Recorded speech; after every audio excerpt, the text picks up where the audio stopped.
Hello, and welcome to the Whisker Workshop's very first dog editing video, brought to you by whiskerworkshop.com. I will be your host. I am the primary photographer and editor at Whisker Workshop, and this is just my editing process. There's probably things others do differently. I know there are. This is what I do when I do shelter photography at my local shelter. So I like to use Adobe Lightroom. Now, there's a lot of different Lightrooms. This is just Lightroom. Some people use Lightroom Classic. I think there's a few others, but this is the one that I have with my Adobe suite. I also use Photoshop after I'm done editing the photos themselves to add text, information about the animals, and things like that. So let's jump right into it. Today I'm going to teach you just the basics of Lightroom.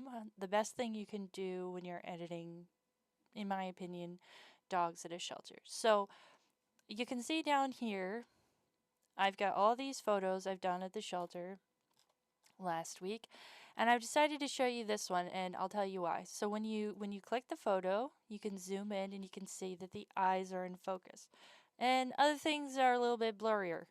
That's basically the best shot you want. You want to have the eyes be crisp. So the dog is looking right down the barrel of the lens. You got a crisp look on the face. Looks nice. The next thing I'll look at is the pose relaxed? You know, I have some here where we've got this dog's name was Beauty. She's looking away. I mean, it's all personal preference. But what I've found a lot of times is if the dog is connecting with the camera, they'll connect with the person. So I've selected this one to show you. Now before we do any editing in terms of cropping, resizing, what I've learned is the best thing to do is edit out anything you don't want in the photo. And in this case, we don't want the leash, we don't want the fence, and that's what I'm going to show you. So the nice thing about Lightroom, and the only reason that I am really an advocate for Lightroom, is this right here. This is the remove tool. It uses AI, so if you're going to use it, want to check this use generative AI, then this erase button. Now there's a lot of shortcuts also in Lightroom that I haven't memorized, but it saves a lot of time if you do memorize them. So the first thing I'll do on these photos is I always edit out the leash. So before you crop, you need to edit it out. So you'll just highlight the entire area and then you click this little button here, remove. Now it'll take a little while, but then it should it's gone. See? There's also this button here with variations, so sometimes it'll mess up. Sometimes it won't remove it. It'll replace it with a different colored leash or do something wacky, leave particles in the background.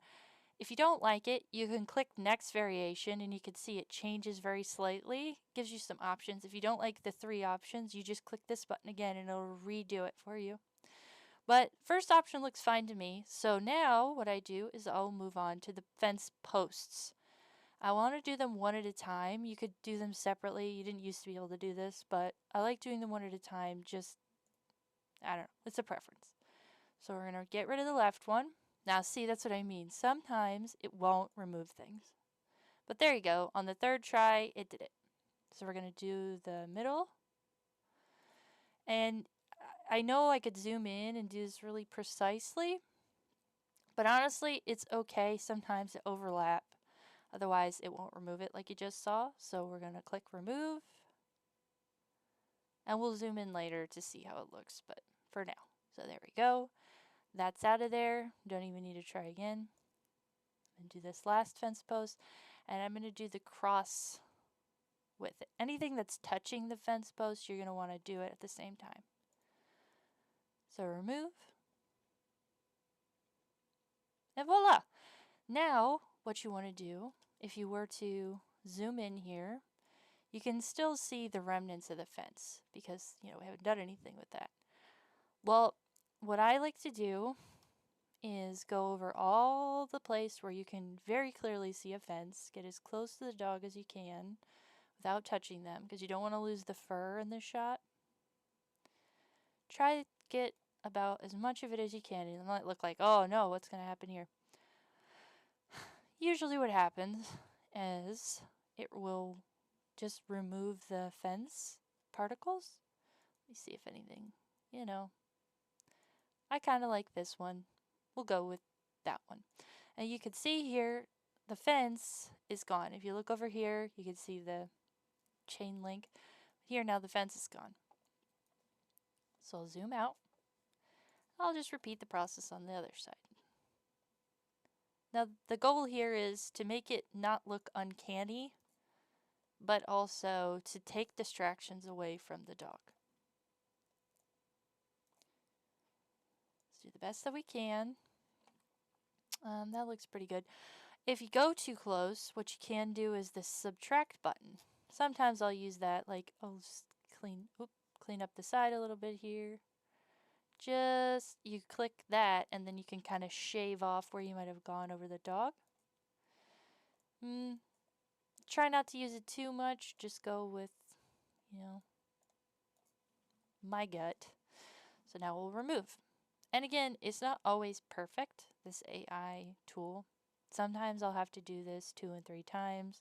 I don't really like how this reshaping the dog's ear. That's a little better. I came a little close to the dog on that, so that's on me. So I'm going to regenerate it and see if anything gets better. If not, I'll have to redraw. No. Meh. One more time.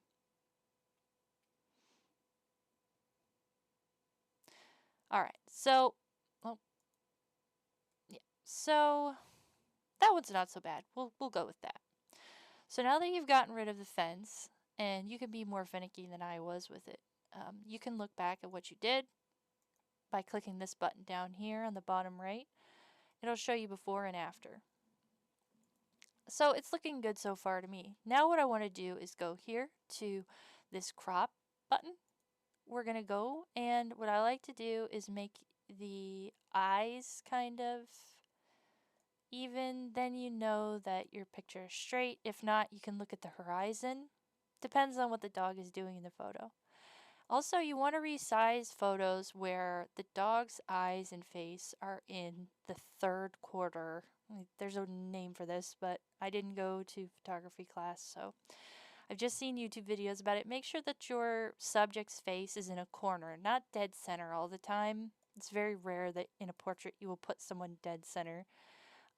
So try to resize it where you have enough room where you can put their name and they don't look cramped in the photo, but resize it down a decent amount. Get their eyes as close to one of these cross points as possible. And another tip I read and saw in a video is if the dog is looking in a direction, you never want to crop that out. You want to give the subject, whatever they're looking, as much space as possible. So now we have a centered dog. Looking good. That does not look good, but let's just say it's probably better, and I think other people probably zoom in a lot more than I do. But I usually do about 10 to 30 animals a week, and so a lot of my photos are not all my photos are not paid clients. So I try not to worry too much about perfection. Otherwise, I'll be doing this for hours and hours and hours and hours. So we've got the dog positioned well. Now what we want to do, or what I generally do, is I'll remove things that are distracting. So like this wet pavement in the background. I don't really like that. We want the focus to be the dog. Sometimes it's okay to leave that kind of stuff in there as composition. But I'm not a huge fan of that just for this particular shot. I'm also going to edit out any of the little imperfections in the ground just by clicking them. If you just click once, it automatically removes it. But if you click and drag, you have to click remove. So just do this. Sometimes it takes a little while. And what they've also added in here is you can do multiples, but it takes it even longer to remove all of them. It goes much slower. So I usually just do one at a time. I don't know if it saves any time or not. So after this, once you've removed all the distractions, your eye will naturally want to go to the dog first, which is what our goal is. So now what I'll do is go to this tab here. What you can do is you need to set your white balance, and I usually try to set my white balance on my camera as well, but you can do it in Lightroom, and the tips I've seen online are to click the inner corner, click this little eyedropper, then click the inner corner, and you'll get a truer to life white balance. Um, Sometimes it works, sometimes it doesn't, and sometimes you don't even like how the lighting was that day, especially when you're shooting outside. So you may do that, and then what I'll generally do after I do that is tweak it a little on my own. Like, well, this dog is more yellow than that, so I'm just going to slightly turn up the yellow. And what you just want to make sure is that the white parts of animals don't change colors. That's what's going to show the most. So you want it to be as true to life as possible. Otherwise, the brain kind of says, like, something's off about this. So voila! Now you have a more true to life photo of what the dog's coloring actually looks like. Now, after that, I'm going to scroll down. And also up here, before I scroll down, you can adjust like whites, shadows. It really just depends on the kind of look that you want for your photos. There's a lot of guides of this online of how to properly edit. I kind of just do it by feel. I'm still learning that aspect of editing. This is just more of a beginner's guide because that's what I am, a beginner. Um, and what I'll do is just make it so that the dog looks like they pop. Pop out of the frame. Make sure everything looks pretty solid. You don't want anything to look too uncanny or too edited. So once I'm done figuring out how I want the lighting to look, that looks pretty good, I will scroll down here to this tab, Vignette. Vignette. Crazy French people. Well, however you say it, Vignette. What I like to do is probably take it down to about 20. It's this dark area around the photo.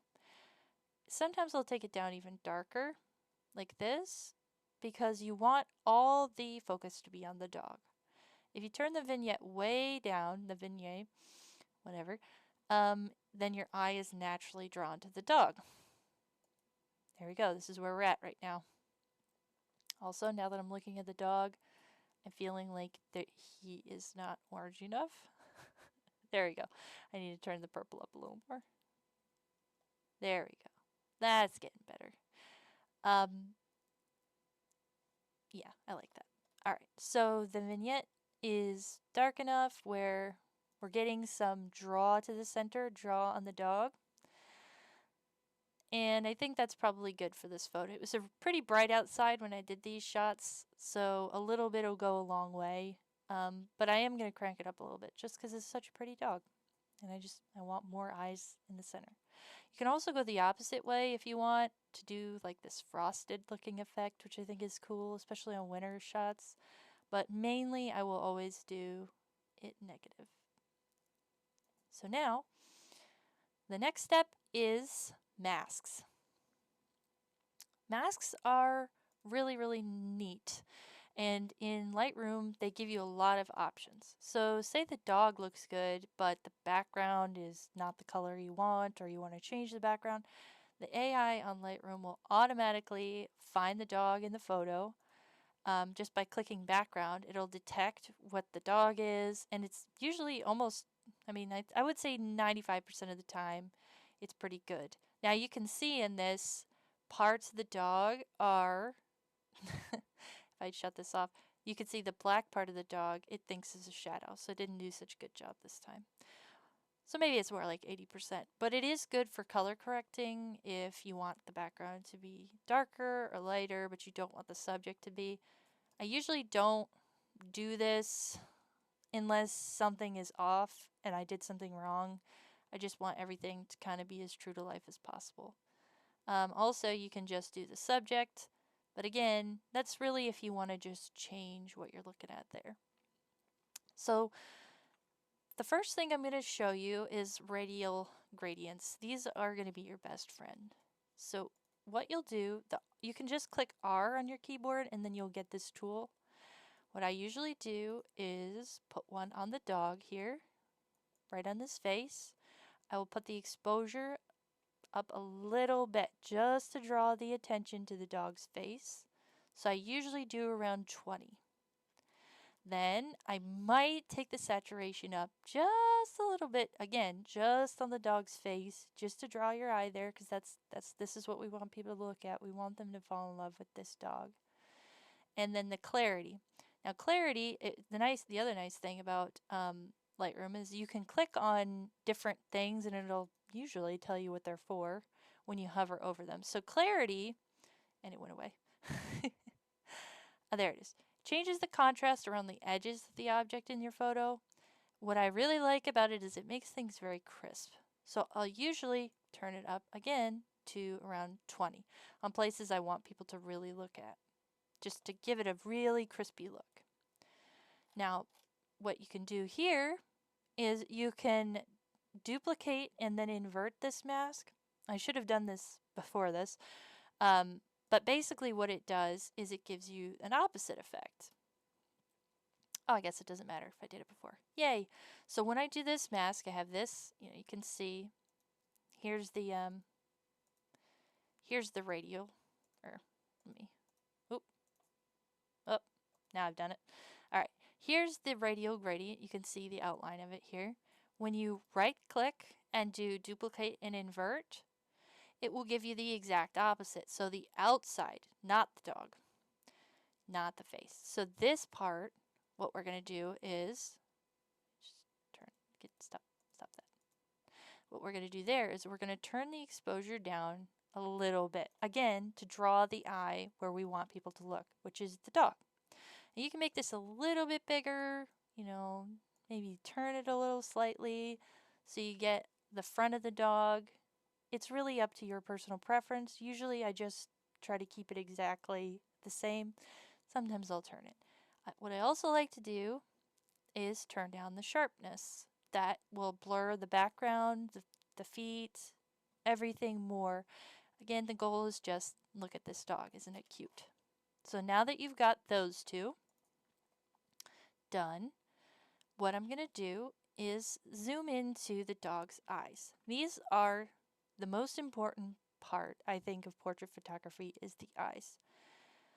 So each eye we're going to put a radial gradient on, but we don't have to do it twice. We're just going to do it once and then copy it. So this eye, what I'm going to do, again, a little bit of exposure. Now, this is personal preference. You don't want to go overboard and make them look like a doll, but at the same time, I definitely think making them pop is important. So I will do like 10 to 20 on exposure on the eye, then maybe 8 on saturation. Potentially, sometimes I'll even change the hue to just make it a little bit more, but that's on pictures that I ended up shooting too dark. Usually I'll just do a little bit on exposure, 10 to 20, a little bit on saturation, again 10 to 20, and then a little bit on clarity. Clarity it makes everything look a lot crisper, and you can see the difference in this dog's two eyes. You can see this one's very bright. You can see the reflection of the sky. The blacks in the eye are crisp, and the iris really stands out. So once you've got that done, right click again, you'll duplicate this mask, and you'll just drag it over to this eye.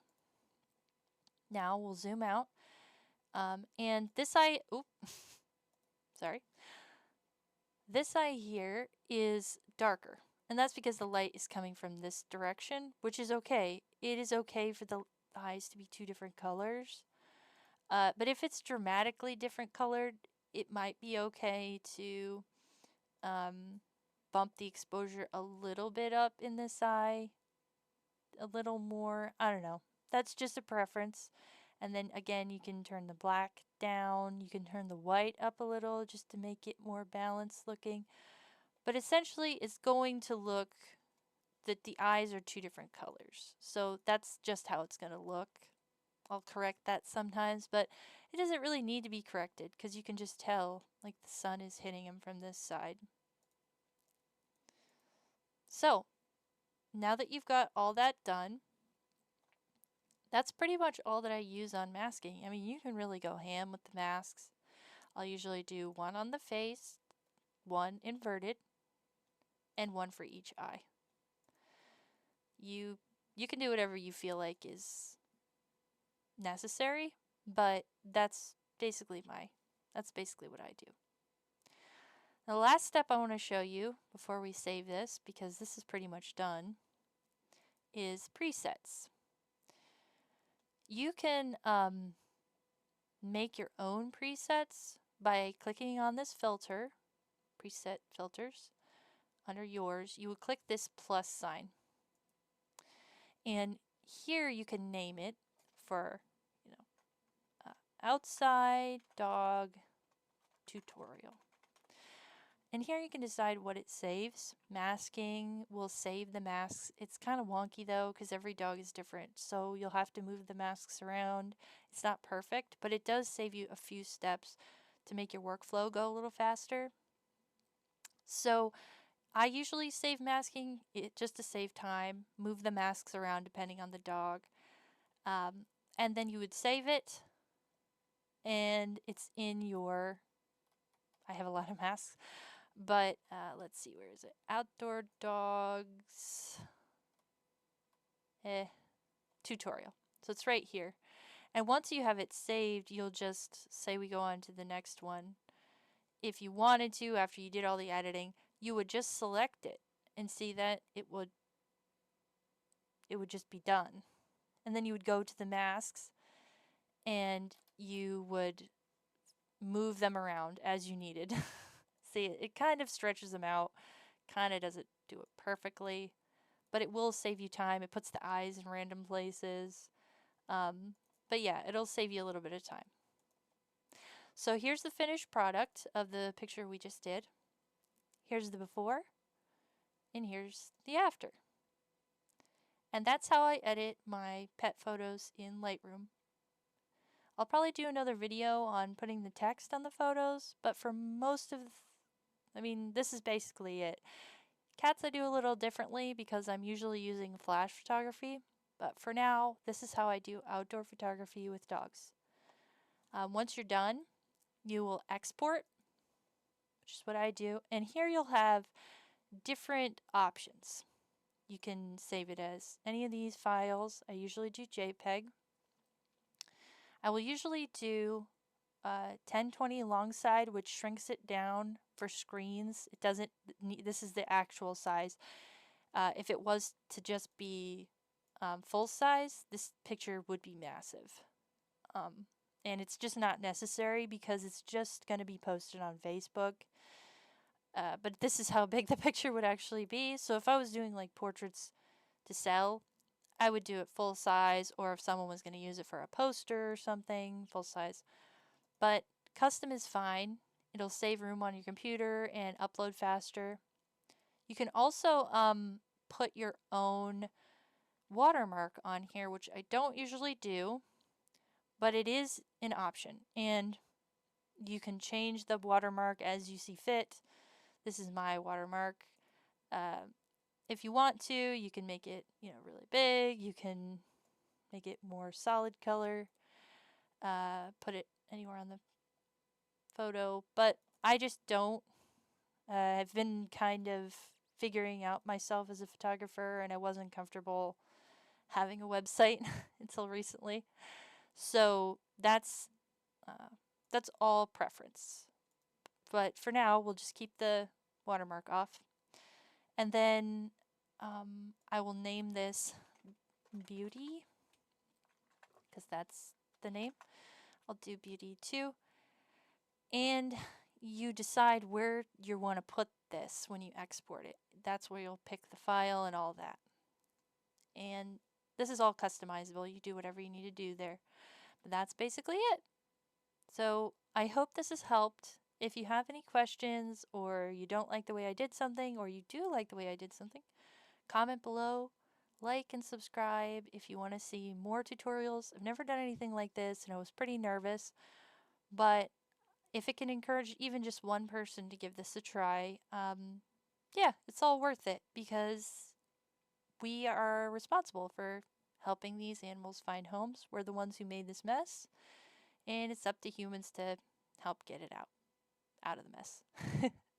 I hope all this made sense. If something I said didn't make sense, reach out to me, comment, or email me at whiskerworkshop.com. Always happy to help. And I hope you have a great day shooting photos and maybe editing some dogs today or cats. All right, have a great day.